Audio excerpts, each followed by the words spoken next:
Welcome students. In the last lecture we have already studied about the three diseases which are related with the kidney. पहली हमने देखा एल्ब्यूमिनारिया, दूसरी जो है यहाँ पर कीटोसिस देखा है और तीसरे जो है यहाँ पर किडनी स्टोन जिसको रेनल कैल्कुलाई कहा जाएगा।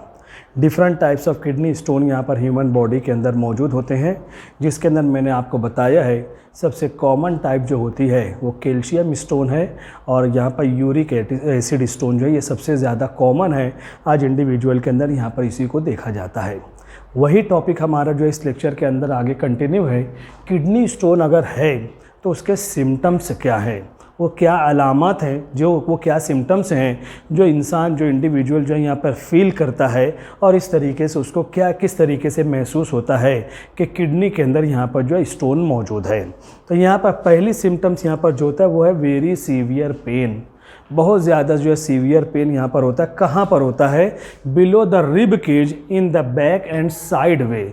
यहाँ पर यह हमारा रिब केज है, बैक साइड में और किनारे के हिस्से पर। आगे यहाँ पर पेन नहीं होता है। अगर किडनी स्टोन है, अगर बैक साइड में बिलो द रिब केज, हमारी पसली की हड्डियों के नीचे, on both sides of vertebral column, vertebral column के पीछे दोनों तरफ, यहाँ पर जिस साइड में भी किडनी स्टोन है उस साइड में, और इसी तरीके से साइड में कमर का हिस्सा यहाँ पर जो होता है इस साइड में वेरी सीवियर पेन अगर हो रहा है तो ये एग्जैक्ट पोजीशन यहाँ पर होती है। किडनी यहीं पे बैक साइड में मौजूद है और उससे रिलेटेड जो नर्व फाइबर होते हैं स्टोन की वजह से वो भी मुतासिर होते हैं। तो हमेशा आम तौर पर किडनी का जो स्टोन का जो पेन होता है वो बैक साइड वे में यहाँ पर होता है। फिर वो स्टोन जैसे जैसे एक्सक्रीटरी सिस्टम के अंदर आगे सरकता है वो पेन आगे आएगा, फिर यहाँ पर फ्रंट साइड पर भी यहाँ पर जो है दिखाई देता है। तो इस तरीके से ये पेन है, अगर ये बैक साइड में अगर पेन होता है तो ये पहला सिम्टम है जो सिग्नल हमें मिलता है कि यहाँ पर किडनी स्टोन हो सकता है।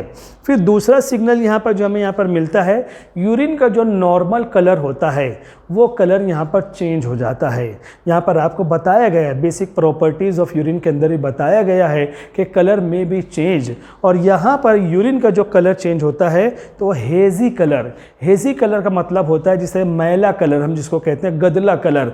जैसे पानी के अंदर कोई मिट्टी वगैरह शामिल हो जाए वो पानी का कलर कैसा रहेगा? बिल्कुल मिट्टी के जैसा रहेगा।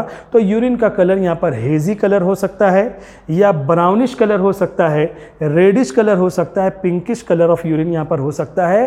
क्योंकि जब स्टोन है किडनी के अंदर है, जब वो स्टोन निकलता है आगे मूवमेंट करता है तो हमारे जो एक्सक्रीटरी ऑर्गन जो होते हैं वो स्टोन जो उनको डैमेज भी करते रहता है, और डैमेज होने की वजह से वो इंटरनल ब्लीडिंग होती है और वो ब्लड जो है वो यूरिन के साथ में बाहर निकलते हैं।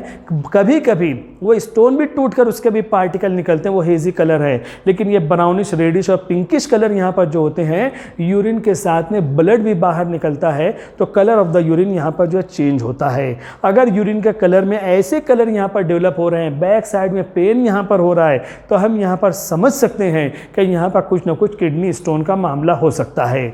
आखिरी सिम्टम यहाँ पर जो यहाँ पर मौजूद होता है, पेन ड्यूरिंग मिक्चुरेशन। अगर वो स्टोन जो है सरकते सरकते यहाँ पर यूरिनेशन के रास्ते में आता है, यूरेथ्रा के अंदर आ जाता है, तो उस वक्त मिक्चुरेशन जब यूरिन बॉडी से रिलीज हो रही है उस दौरान में भी जब ये स्टोन है तो वहाँ पर उस वक्त भी यहाँ पर पेन होता है। पेन ड्यूरिंग द मिक्चुरेशन, उस वक्त भी यहाँ पर पेन होता है। तो ये इतने सिम्टम्स हैं जो कि यहाँ पर सिम्टम्स कहलाते हैं, सिम्टम्स ऑफ किडनी स्टोन यहाँ पर होते हैं। अब यहाँ पर उसको कन्फर्म करना है हमें कि वाकई यहाँ पर किडनी स्टोन ही है कि कोई और वजह से पेन हो रहा है, कोई और इन्फेक्शन तो नहीं है। तो उसका डायग्नोसिस किस तरीके से किया जाएगा, उसको डायग्नोस करने का तरीका क्या होगा, यानी उसको चेक करने का तरीका क्या होगा? Uric acid content of the blood. अगर कोई इंडिविजुअल अपना ब्लड चेक करवाता है और ब्लड के अंदर यह रिपोर्ट आती है कि यूरिक एसिड बढ़ा हुआ है, तो हम यहाँ पर कह सकते हैं कि यूरिक एसिड इतना ज़्यादा है तो ये किडनी स्टोन हो सकता है, यूरिक एसिड स्टोन वहाँ पर जो हो सकता है। फिर उसके बाद जो है कलर ऑफ द यूरिन, ये तमाम कलर अगर यहाँ पर यूरिन के अंदर है तो हम उसके ज़रिए से भी पहचान सकते हैं कि किडनी यहाँ पर जो है किडनी स्टोन हो सकता है। फिर उसके बाद जो है यहाँ पर कंफर्म रिजल्ट जो हमारा आता है इन दोनों चीज़ों के ज़रिए आता है सोनोग्राफी। सोनोग्राफी किडनी का या पूरे एक्सक्रीटरी सिस्टम जो यहाँ पर मौजूद हैं, बाकायदा सोनोग्राफी के ज़रिए वहाँ पर देखा जाएगा कि किडनी स्टोन की साइज़ कितनी बड़ी है, कौन सी जगह पर वो मौजूद है, कहाँ तक सरक पाया है, कितना उसके अंदर मूवमेंट हो रहा है, कि यह साइज़ है वो निकल सकता है मेडिसिन के ज़रिए या ऑपरेशन के ज़रिए, पूरी चीज़ जो हमारे सामने यहाँ पर आ जाती है। इसी तरीके से एक्सरे ऑफ द किडनी का अगर एक्सरे लिया जाएगा तो किडनी में कौन सी जगह पर वो स्टोन जो यहाँ पर मौजूद है उसके ज़रिए से हम उसको जो यहाँ पर डायग्नोस कर सकते हैं। लेकिन सोनोग्राफी जो रहेगा उसकी एग्जैक्ट पोजीशन और एग्जैक्ट उसकी साइज़ वगैरह भी हमें मिल सकती है कि यहाँ पर किस साइज़ का कहाँ पर वो मौजूद है, वो पोजीशन भी हम उसको जो है यहाँ पर समझ सकते हैं। तो इस तरीके जो थर्ड डिसीज़ जो मैंने कहा सबसे कॉमन है उसके ताल्लुक से ये डिटेल भी जो आपको ध्यान में रखना है। फोर्थ डिसीज़ जो डिसऑर्डर है किडनी से रिलेटेड वो है यहाँ पर uraemia. As the name indicates uraemia यानी more percentage of urea in the urine के अंदर अगर यहाँ पर यूरिया नाइट्रोजिनस वेस्ट मटेरियल है, हार्मफुल मटेरियल है, और जाहिर सी बात अगर इसको नॉर्मल 2% यहाँ पर जैसे होना चाहिए, अगर ये परसेंटेज बढ़ जाता है more percentage of urea in the urine, तो उस डिसीज़ को कहा जाएगा यहाँ पर यूरेमिया। नॉर्मल यूरिया जो होता है 0.01 to 0.03%, ये जो है नॉर्मल यूरिन के अंदर ये यूरिया का परसेंटेज होना चाहिए।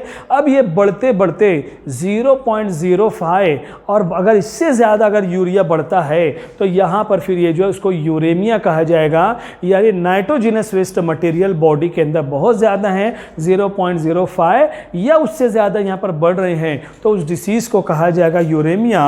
अब ये वेस्ट मटेरियल है, हार्मफुल रहेगा, अगर यहाँ पर मेडिसिन के ज़रिए इसको कवर ना किया जाए तो that may cause kidney fail हो सकता है। जितनी भी डिसीजेज हमने देखी हैं, अल्बुमिनारिया है, केटोसिस है, किडनी स्टोन है, यूरेमिया है, नीचे नेफ्राइटिस है, अगर ये लॉन्ग ड्यूरेशन के लिए अगर ये डिसीज़ किडनी के अंदर यहाँ पर पाई जाती हैं तो इसका फाइनल रिजल्ट रहेगा they may cause kidney failure, kidney को जो है ये फेल कर सकते हैं, ये खुसूसियत इनके अंदर जो है यहाँ पर पाई जाती है। तो इस तरीके से यूरिया अगर परसेंटेज बढ़ा हुआ है तो उसको जो है यहाँ पर यूरेमिया कहा जाएगा। फिफ्थ डिसीज जो है यहाँ पर नेफ्राइटिस।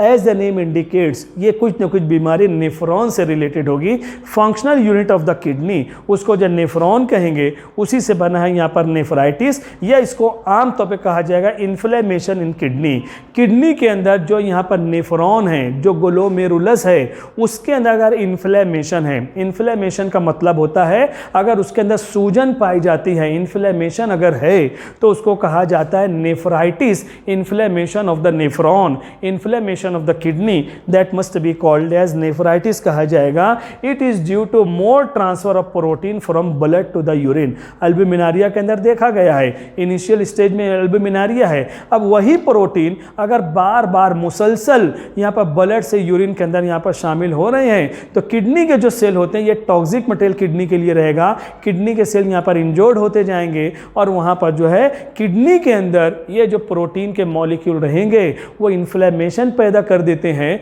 और यही इन्फ्लेम्ड किडनी या नेफ्रॉन, इसको जो है यहाँ पर नेफ्राइटिस कहा जाएगा। अब इसकी वजह से जब यहाँ पर सूजन पाई जाती है तो परमिएबिलिटी ऑफ द ग्लोमेरुलस वो जो यहाँ पर बढ़ जाती है, ग्लोमेरुलस को काम करना ज़्यादा पड़ता है। जब ज़्यादा वर्क करना पड़ता है तो एक वक्त आता है कि उसके अंदर ग्लोमेरुलस के अंदर जो उसकी सरफेस होती है वो जो है यहाँ पर जो है स्वेलिंग पाई जाती है और पूरा किडनी उससे जो है यहाँ पर मुतासिर हो सकता है। किडनी के ज़रिए जो वर्क होता है वो उसका लोड बढ़ जाएगा और इस तरीके से ज़्यादा काम करने की वजह से किडनी के अंदर जो है यहाँ पर सूजन पाई जाएगी, इन्फ्लेमेशन यहाँ पर होगा और उसको जो है यहाँ पर नेफ्राइटिस कहा जाएगा। तो ये जो है यहाँ पर स्क्रीनशॉट आपको लेना है। फिर इसके बाद आखिरी जो डिसीज़ यहाँ पर रहेगी, ये तमाम डिसीज़ेस का जो रिजल्ट आता है वो किडनी फेलुअर है, रेनल फेलुअर है। इसके बाद ही इसका स्क्रीनशॉट ले लो, हम उसको भी यहाँ पर कंटिन्यू करेंगे। Thank you.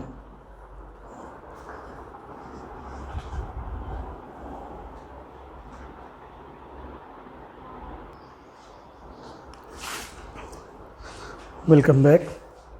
लास्ट डिसीज़ यहाँ पर जो है, जैसा कि मैंने कहा, ये जितने भी किडनी से रिलेटेड अगर जितने भी डिसीज़ है, अगर लॉन्ग ड्यूरेशन के लिए यहाँ पर होते हैं तो फाइनल रिजल्ट इसका जो रहेगा रेनल फेल्यूर।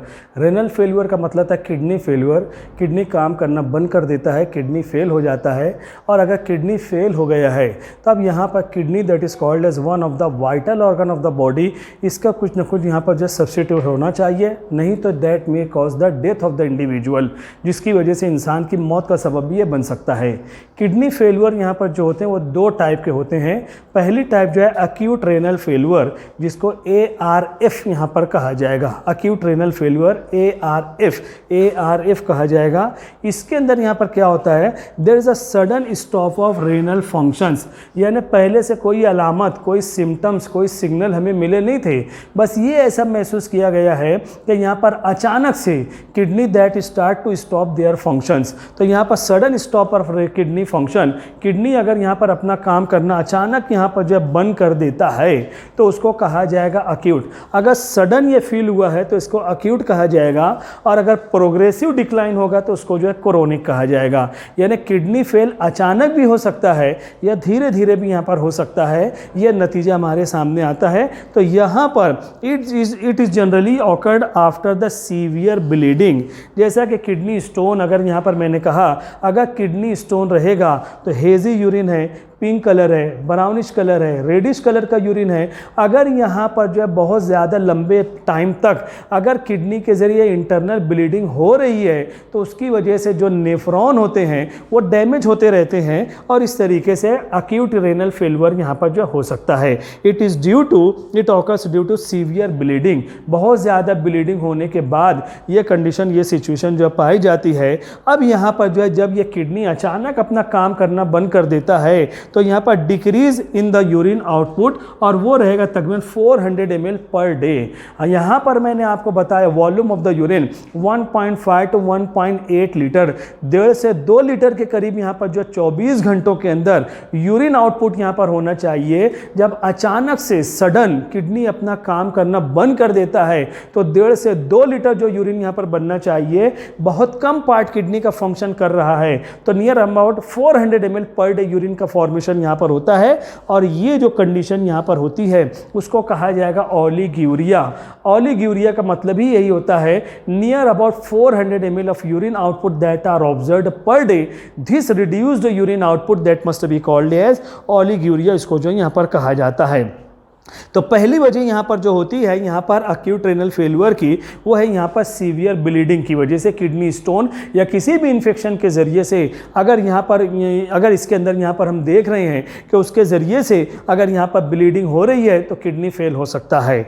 अदर कॉजेज़ यहाँ पर जो पाए जाते हैं, ड्रग नेफ्रोटॉक्सिक या नेफ्रोटॉक्सिक ड्रग्स जो होते हैं, बहुत सारे लोग जो हैं यहाँ पर नशा और चीज़ों का इस्तेमाल करते हैं। आपको या कोई भी ड्रग है या कोई हायर एंटीबायोटिक लॉन्ग ड्यूरेशन के लिए ले लेते हैं, तो ये हायर एंटीबायोटिक या कोई भी यहाँ पर जो है ड्रग्स जो होते हैं वो नेफ्रॉन के ऊपर उसका जो है टॉक्सिक इफेक्ट होता है। तो ऐसी जो एंटीबायोटिक वगैरह या लॉन्ग ड्यूरेशन के लिए कोई हायर एंटीबायोटिक यूज़ किया जाता है तो वो यहाँ पर नेफ्रोटॉक्सिक ड्रग कहा जाएगा, जो किडनी के ऊपर यहाँ पर उसका बैड इफेक्ट यहाँ पर जो हो सकता है। और ये जो नेफ्रोटॉक्सिक ड्रग होते हैं दे ब्लॉक द यूरेटर को जो है यहाँ पर ब्लॉक कर देते हैं। यूरिन का जो रास्ता है, यूरेटर के जरिए यूरिन यहाँ पर यूरिनरी ब्लैडर के अंदर जमा होगा, वो उसको ब्लॉक कर देते हैं। तो यूरिन का प्रोडक्शन यहाँ पर जब बंद हो जाता है, यूरिन का यहाँ पर जो है आगे बढ़ने नहीं पाएगा और वहाँ पर अंदर जमा होते होते किडनी जो है यहाँ पर फेल हो जाएगा। और उसके बाद that can be detected by creatinine level. Creatinine यहाँ पर जो है ऐसा जो पर्सन रहेगा जब सिर्फ 400 ml पर डे यूरिन का फॉर्मेशन यहाँ पर होता है, तो यहाँ पर ऐसा जो पर्सन रहेगा उसका यूरिन को, उसके ब्लड को भी चेक किया जाएगा, यूरिन को चेक किया जाएगा और ख़ास तौर से इसके अंदर क्रिएटिनिन लेवल को देखा जाएगा। और पहले मैं आपको बता चुका हूँ क्रिएटिनिन नाइट्रोजनस वेस्ट मटेरियल है जो हार्मफुल मटेरियल है और यहाँ पर they are responsible for kidney failure. 0.00% में यहाँ पर कुछ जो यहाँ पर क्रिएटिनिन है, लेकिन अगर ये बढ़ते बढ़ते 1% 2% भी हो जाता है तो that may cause the kidney failure, ये किडनी फेल करने के लिए यहाँ पर जो जिम्मेदार हो सकता है। तो इस तरीके तरीके से ये पहला जो है यहाँ पर रेनल फेलुअर, ये पहला अक्यूट रेनल फेलुअर ये हमने यहाँ पर देखा है। इसका आप स्क्रीनशॉट ले लो। बाकी दूसरी जो डिसीज़ होती है we will see in the next period. Thank you very much.